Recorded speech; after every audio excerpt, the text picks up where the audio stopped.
ஹோசூர் அருகே உள்ளது பாகலூர் கிராமம். அன்று அதிகாலை பொழுது விடிந்த பிறகும் அந்த பச்சை நிற வீட்டின் விளக்கு மட்டும் அணைக்காமல் சினுங்கிக் கொண்டிருந்தது.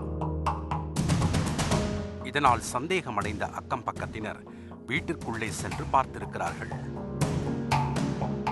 அப்போது அங்கு இரத்த வெள்ளத்தில் ஒரு பெண்ணின் சடலம் கிடந்திருக்கிறது.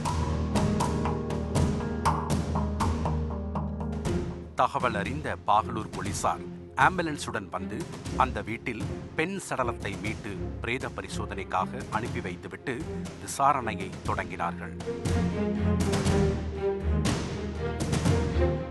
கொல்லப்பட்டவர் பாரதி, 25 வயதாகிறது. ஹோசூர் திப்பாலம் கிராமத்தை பூர்வீகமாக கொண்டவர்.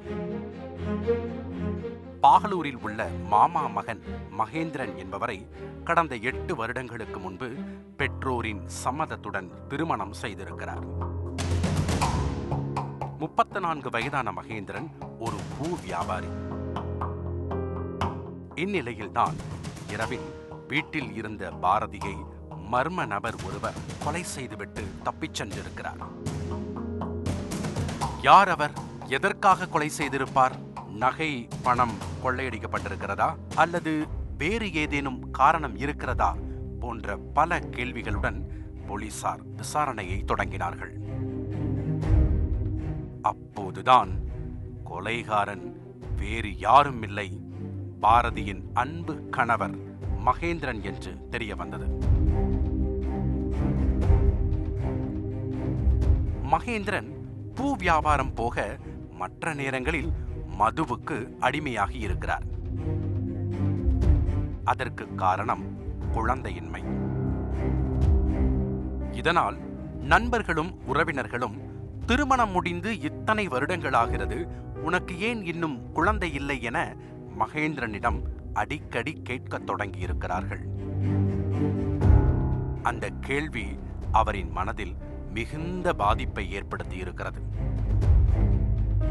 இதனால் முழு நேரமாக போதைக்கு அடிமையாகி இருக்கிறார் மகேந்திரன்.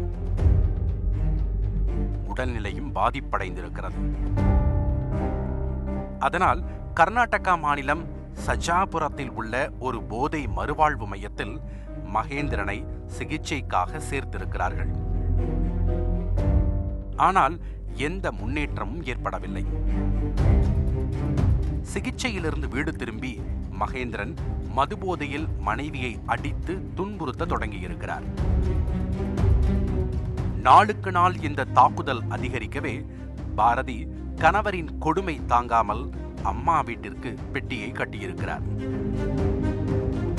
சில மாதங்கள் தனிமையில் வாழ்ந்து வந்த மகேந்திரனுக்கு மனைவியுடன் சேர்ந்து வாழ ஆசை ஏற்பட்டிருக்கிறது. தவறை உணர்ந்தவர் போல நாடகமாடி மனைவியை சமாதானப்படுத்தி வீட்டிற்கு அழைத்து வந்திருக்கிறார். வீட்டிற்கு வந்ததும் வேதாளம் மறுபடியும் முருங்கை மரம் ஏறியிருக்கிறது.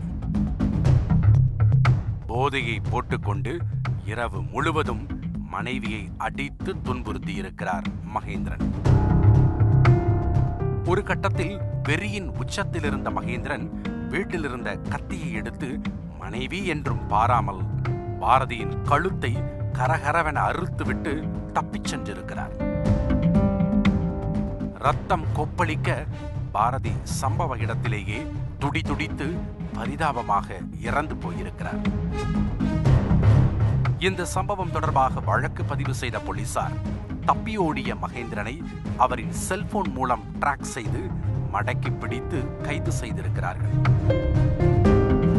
போதை பழக்கம் நாட்டுக்கும் வீட்டுக்கும் கேடு என்பதை இந்த சம்பவம் மீண்டும் ஒரு முறை உணர்த்தியிருக்கிறது.